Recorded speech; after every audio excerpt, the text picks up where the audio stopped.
Hello भाइयों, जय हिंद, वंदे मातरम। कैसे हैं आप सभी लोग? आई होप सभी लोग अच्छे होंगे। तो जितने भी हमारे नेवी, एसएसआर के और एमआर के भाई बहन हैं जो कि न्यू वैकेंसी 2025 का इंतजार कर रहे हैं, तो मेरे भाई इस वीडियो को पूरा देखिएगा। इस वीडियो में हम बात करेंगे फॉर्म कब स्टार्ट होगा, एग्ज़ाम कब होगा हमारा, और उसके साथ ही साथ सिलेबस क्या है इसका, और एज लिमिट क्या है। सबसे बड़ी बात, तो सबसे पहले हम एज लिमिट के ऊपर बात करेंगे, ठीक है ना। एक एक वन बाय वन करके हम सारी चीज़ों पर बात करेंगे। सैलरी के ऊपर भी बात करेंगे, कितना अलाउंस मिलता है, उन सारी चीज़ों के ऊपर हम बात करेंगे। और भाई चैनल पे नए हैं तो चैनल जरूर सब्सक्राइब कर लेना। साथ ही साथ टेलीग्राम चैनल और Instagram brothers dash academy dash वाले के नाम से ब्रदर्स एकेडमी भी फॉलो कर लेना। आप डायरेक्ट डीएम भी कर सकते हैं। तो मेरे भाई आप चलिए आगे बढ़ते हैं। आप सभी को वन बाय वन करके हम बताते हैं कि फॉर्म कब से स्टार्ट होगा, ठीक है ना। सबसे पहली बात करें तो फॉर्म, अगर मैं फॉर्म की बात करूं तो मेरे भाई मई से, यानी कि मिड मई से आपका सब, मिड मई का मतलब ये हुआ ना कि वही लगभग लगभग 13 मई तक, 13 मई से सब कुछ चालू हो जाएगा, ठीक है ना मेरे भाई। तो ये मान के चलिए कि फॉर्म आपका 13 मई, ये मान के चलिए मई में, ठीक है ना। तो भैया ये चीज़ दिमाग में रख लो कि मई यानी कि मार्च आ चुका है, ठीक है ना। मार्च, अब मार्च, अप्रैल, मई, यानी आपके पास 2 महीने का टाइम बचा हुआ है। अगर इन दोनों महीने में अगर आपने तैयारी की, तभी जाके मार्च मार्च में अगर आपने अच्छा फॉर्म अप्लाई, वो मार्च में कह रहे हैं, सॉरी, मई में आपने फॉर्म अप्लाई किया और बढ़िया से एग्ज़ाम अपना दे दोगे, ठीक है ना मेरे भाई। अगर आपके पास 2 महीने, मार्च अप्रैल, भाई जनवरी निकल गई, फरवरी निकल गई, बस मार्च अप्रैल बचा हुआ है आपके पास टाइम। चलिए आगे बात करते हैं, ठीक है ना। एग्ज़ाम कब होगा, कैसे होगा, तो एग्ज़ाम की अगर हम बात करें नेवी, एसएसआर, एमआर की, तो इसको लेकर हम आगे बात करते हैं, ठीक है ना। वन बाय वन करके सारी चीज़ें, सिलेबस पे भी हम आगे बात करेंगे। एज लिमिट क्या रहने वाली, चलिए एज लिमिट पर हम बात करते हैं क्या रहने वाली है। तो 1 नवंबर 2004 से, ठीक है ना, 30 अप्रैल 30 अप्रैल 2008 के बीच में आपकी एज लिमिट होनी चाहिए मेरे भाई। तो जितने भी भाई बहन हैं, कमेंट अगर चल रहा हो तो आप सभी लोग अपनी एज एक बार जरूर लिख दीजिएगा। 1 नवंबर, ठीक है ना, 1 नवंबर 2004 से, ठीक है ना, 30 अप्रैल 30 अप्रैल 2008 के बीच में आपकी डेट ऑफ बर्थ फाइनली होनी चाहिए, तभी आप फॉर्म अप्लाई कर पाएंगे। तो सैलरी वगैरह का है। आइए सिलेबस वगैरह पे हम बात करते हैं। सबसे पहले, अगर मैं सिलेबस पे बात ना करके सबसे पहले एग्ज़ाम कब होगा, कैसे होगा, तो इन सारी चीज़ों पर हम बात करें सबसे पहले। तो देखो मेरे भाई, जब नोटिफिकेशन आया था हमारा इनटेक 2023 का, और इसमें मर्ज किया गया था इनटेक 1024 का। फिर जब वैकेंसी आई इनटेक 2024 वाली, तो इनटेक 1025 वाली मर्ज की गई, जिसकी फाइनल मेरिट लिस्ट अभी नहीं आई है, वो आना बाकी है।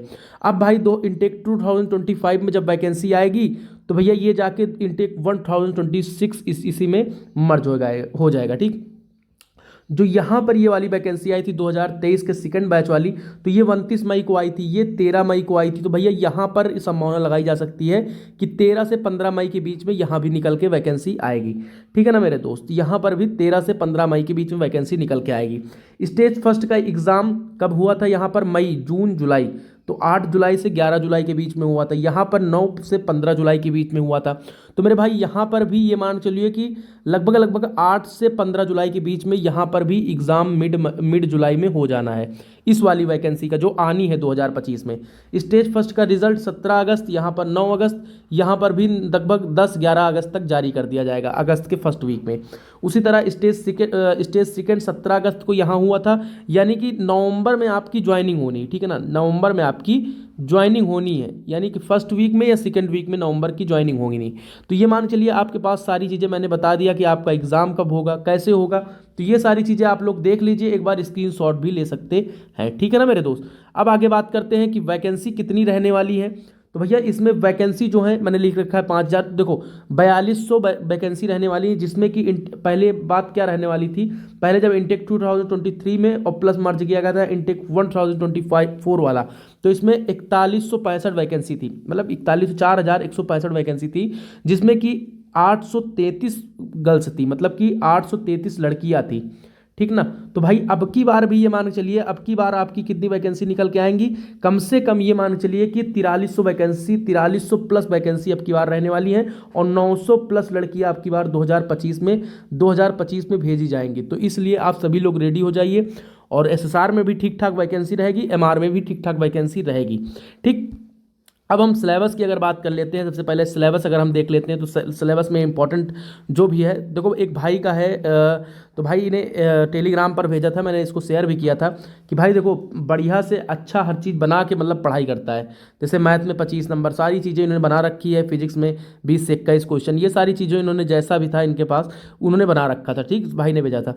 तो अब बात करते हैं कि भाई फिजिक्स में कौन कौन से इंपॉर्टेंट टॉपिक्स हैं, जैसे कि इलेक्ट्रोस्टैटिक्स हो गया, इलेक्ट्रिक करंट हो गया, थर्मोडाइनमिक हो गया, ग्रेविटेशन हो गया, वर्क एनर्जी पावर हो गया, लॉ ऑफ मोशन हो गया, सर्कुलर मोशन हो गया, ऑप्टिक्स हो गया। तो मेरे भाई जैसे बेसिक कॉन्सेप्ट से इलेक्ट्रोस्टैटिक्स से क्वेश्चन पूछे जाते हैं, उसी तरह वर्क एनर्जी पावर से एक न्यूमेरिकल एक थ्योरी का क्वेश्चन पूछा जाता है, उसी तरह लॉ ऑफ मोशन से 1 से 2 क्वेश्चन पूछे जाते हैं, उसी तरह सर्कुलर मोशन से 1 से 2 क्वेश्चन पूछे जाते हैं, ऑप्टिक्स से 2 क्वेश्चन थ्योरी के, 2 क्वेश्चन न्यूमेरिकल के। उसी तरह पक्का मैं थर्मोडायनामिक की बात करूं तो पक्का एक क्वेश्चन कभी कभी आता है, 1 से 2 क्वेश्चन कभी कभी आते हैं। मेरे भाई यहाँ पर इलेक्ट्रिक करंट से बात करूं तो एक क्वेश्चन पक्का आता है न्यूमेरिकल कॉन्सेप्ट पे, ठीक है ना, एक क्वेश्चन पक्का आता है न्यूमेरिकल कॉन्सेप्ट पे, ठीक है ना मेरे भाई। तो ये मान के चलिए फिजिक्स आपका अगर आप इतना कर लेते हो तो फिजिक्स में ठीक ठाक स्कोर कर ले जाओगे काफ़ी, क्योंकि काफ़ी ज़्यादा लोग फिजिक्स से डरते हैं। नेवी एसएसआर का बता रहे हैं, अभी इन्होंने नेवी एमआर के बारे में भी बात करूंगा, फिर उसके ऊपर मैं बुक वगैरह के बारे में भी बात करूंगा मेरे भाई। ये वीडियो लंबा रहने वाला है तो पूरा देखिएगा। डिफ्रेंसिएशन से, लिमिट एंड कंटिन्यूस से तो भाई ये 2 क्वेश्चन पक्का पक्का, इंटीग्रेशन, डिफ्रेंसिएशन इक्वेशन, उसके बाद परम्यूटेशन कम्बिनेशन से, ट्रिग्नोमेट्री से बेसिक क्वेश्चन आता है, एक एडवांस लेवल का क्वेश्चन आता है। अगर भाई आपने इतना मतलब अटेम्प्ट कर लिया तो ये मान चलिए 15 से 18 नंबर आप इसमें मैथ्स में बना लेंगे। एक बार स्क्रीनशॉट आप इसको ले सकते हैं, दीवार पे चिपका सकते हैं। पहले आप इसको पढ़िए, उसके बाद जो बचता है उसको पढ़िए, ठीक है ना। अगर मैं नेवी जीके की और रीजनिंग की बात करें, काफ़ी ज़्यादा भाई रीजनिंग के बारे में पूछते हैं कि भैया रीजनिंग के क्वेश्चन आते हैं कि नहीं आते, जैसे कोडिंग डिकोडिंग से 2 क्वेश्चन, ब्लड रिलेशन से, नंबर सिस्टम से, फिगर से, तो ये सारे क्वेश्चन आते हैं। 8 से 10 क्वेश्चन देखने को मिलते हैं रीजनिंग में, नेवी एसआर के पेपर में। यहाँ पर full form, static GK, capital currency, ये सारी चीज़ें हैं, ठीक है ना। तो आप इसको भी स्क्रीनशॉट ले सकते हैं मेरे भाई। ठीक, अब बात करते हैं इंग्लिश में। तो इंग्लिश में अगर आपने पैसेज अगर आपकी इच्छा है तो भाई आप जो भी है डायरेक्ट इनडायरेक्ट की अगर मैं बात करूँ 2 क्वेश्चन, एक्टिव पैसिव से 2 क्वेश्चन, अगर ठीक है ना, यहाँ से एक क्वेश्चन देखने को मिलता है तो वकैब से क्वेश्चन मिल जाते हैं। तो आप इसको भी स्क्रीनशॉट ले सकते हो सिलेबस का। सिलेबस पूरा मतलब देखो भाई मेरे भाई, यहाँ पर मैं आपको बताऊँ तो इसको मैं काट देता हूँ, जब मेरा पहले चैनल का नाम था, ठीक है ना, 2024 में मैंने तो यहाँ पर जैसे नेवी एमआर में सपना वर्दी का, ठीक है ना, नेवी एमआर का सिलेबस है गणित का यानी मैथ्स का, वर्क एंड टाइम का हो गया, परसेंटेज हो गया, स्पीड एंड डिस्टेंस हो गया, प्रॉफिट लॉस हो गया, ठीक है ना, इंटरेस्ट हो गया, ठीक है ना, और उसके बाद पॉलिनोमियल हो गया हमारा, ट्रिग्नोमेट्री, ज्योमेट्री, एल्जेब्रिक इक्वेशंस वगैरह, ये सारी चीज़, मीन, मोड, मीडियन, ये सारे क्वेश्चन आपको देखा जाता है। देखो 10th लेवल का भी मैथ्स पूछा जाता है, इससे कम लेवल का भी पूछा जाता है। तो यहाँ पर आप इसको जीके जीएस में ये सारी चीज़ें पढ़ सकते हैं मेरे भाई। अब इसको मैं बात करूँ तो 2024 लिख गया, 2025 की मैं बात करूँ तो यहाँ पर भी भाई आप साइंस में वर्क एनर्जी पावर पढ़िए, न्यूटन्स लॉ ऑफ मोशन पढ़िए, नेचर ऑफ मैटर पढ़िए, ठीक ना, साउंड एंड मोशन पढ़िए, एटॉमिक स्ट्रक्चर पढ़िए, मेजरमेंट ऑफ साइंस पढ़िए, फोर्स एंड ग्रेविटेशन पढ़िए, कार्बन इट्स कंपाउंड केमिस्ट्री का पढ़िए, मेटल एंड नॉन मेटल्स पढ़िए, हीट एंड टेम्परेचर पढ़िए, यूनिवर्स के बारे में, प्लैनेट के बारे में, सैटेलाइट के बारे में, सन अर्थ के बारे में, ये सारी चीज़ें आप पढ़िए। पक्का वर्दी आपको मिलेगी मेरे भाई। तो भाई आपको इतना सिलेबस आपको कवर करना, मैं एक बार फिर से दिखा देता हूँ, स्क्रीनशॉट आप ले लीजिए। ये नेवी एमआर का है, एसएसआर का यहाँ से स्टार्ट होता है, इंग्लिश का हो गया, ये नेवी जीके का हो गया, यहाँ पर नेवी एसएसआर मैथ्स का हो गया, यहाँ पर नेवी का एसएसआर का फिजिक्स हो गया। तो मेरे भाई ये सारी चीज़ें आपका, आप सैलरी की बात करते हैं, क्योंकि काफ़ी सारे भाइयों के सैलरी का डाउट आता है भैया कि सैलरी का क्या रीज़न है। मैंने सिलेबस बता दिया, मैंने एज लिमिट बता दी, अब मैं सैलरी के ऊपर बात करता हूँ, फिर मैं पोस्ट के ऊपर मैंने बात कर दिया कि कितनी पोस्ट आ सकती हैं। तो एक एक करके मैंने सारे टॉपिक्स क्लियर किए भाई। फर्स्ट ईयर आपको इतनी सैलरी मिलनी है, और हाँ मैंने 40,000 उसमें लिख रखा है ना मेरे भाई। यहाँ तक काफ़ी सारे 2-3 भाई ऐसे हैं मेरे जान पहचान के, जिनकी सैलरी 60+ हो रही है इतने टाइम, क्योंकि उनकी जो शिप है ना दुबई गई है। तो भाई ये मान के चलिए जब आपकी शिप इंटरनेशनल बॉर्डर क्रॉस करती तो वो 17 से 18 हज़ार रुपये अलाउंस जुड़ जाता है सैलरी में। तो काफ़ी ज़्यादा अलाउंस जुड़ के तब जाके 60-65 हज़ार सैलरी आपकी हो जाती है पर मंथ की, ठीक है ना। तो ये तो हमारा सेवानिधि पैकेज का पूरा, ये सारी चीज़ें देखते हैं तो दिमाग में थोड़ा सा खलबली पहुंच जाती है। मैं एक बार एज लिमिट के बारे में फिर बात करूं, नेवी, ठीक है ना, नेवी एसएसआर एमआर 2025 की एज लिमिट की मैं बात करूं, भाई आप अभी वीडियो पे आए हो तो पीछे कर सकते हो, वीडियो पूरा देखिएगा, पूरी चीज़ें मैंने समझा रखी है।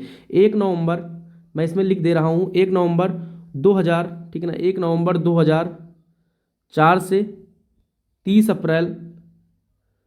अप्रैल 2008 के बीच में आपकी डेट ऑफ बर्थ होनी चाहिए। तो ये आपकी एज लिमिट हो गई मेरे भाई, 1 नवंबर 2004 से 30 अप्रैल 2008 के बीच में आपकी डेट ऑफ बर्थ होनी चाहिए। सिलेबस मैंने ऑलरेडी बता रखा है पीछे, नेवी का सिलेबस मैंने बता रखा है, एसएसआर का, ठीक है ना, एसएसआर का, ठीक, उसके बाद मैंने एमआर का। और ये सिलेबस जो मैंने पीछे बता रखा है, ये सिलेबस एकदम इंपॉर्टेंट टॉपिक्स मैंने बता रखा है। तो आप नेवी में जा रहे हैं 2025 में, तो मेरे भाई इस सिलेबस को पीछे देख सकते हैं, वीडियो को पीछे करके, ठीक। अब बात करते हैं एग्जाम का। मैंने बता दिया कि भैया एग्जाम के बारे में भी मैंने क्लियर कर दिया, आपको मैं एक बार फिर से दिखा दे रहा हूँ। तो भाई एग्जाम के मैंने बारे में क्लियर कर दिया कि एग्जाम आप कब जाएगा, मिड जुलाई में आपका ये एग्जाम जाएगा नेवी का 2025 का, ठीक ना। एग्जाम की अगर मैं बात करूँ, नेवी एसएसआर एमआर के एग्जाम की बात करूँ, नेवी एसएसआर के और एमआर की मैं बात करूं तो मिड जुलाई, ठीक है ना, मिड जुलाई में आपका एग्ज़ाम जाना है, मिड जुलाई में आपका एग्ज़ाम जाएगा नेवी 2025 का, ठीक है ना मेरे भाई। तो अभी से तैयारी स्टार्ट कर दो बेसब्री, जो आप इंतजार कर रहे हो। फॉर्म मैंने बता दिया कि मिड मई से स्टार्ट हो जाएगा, मिड मई यानी कि 13 से 15 मई के बीच में आप लोगों को ये देखने को मिल जाएगा, ठीक। तो अब बात करते हैं भाई कि सैलरी, मैंने हर चीज़ बता दी, नेवी एसएसआर एमआर भर्ती के बारे में मैंने बता दिया कि योग्यता 10+2। हाँ, एक चीज़ मैंने बताना भूल गए भाई कि हाँ, आपकी क्वालिफिकेशन क्या होनी चाहिए नेवी में। अगर भाई नेवी में जाने के लिए, नेवी एसएसआर और एमआर में जाने के लिए 2025 में आपकी क्वालिफिकेशन क्या होनी चाहिए।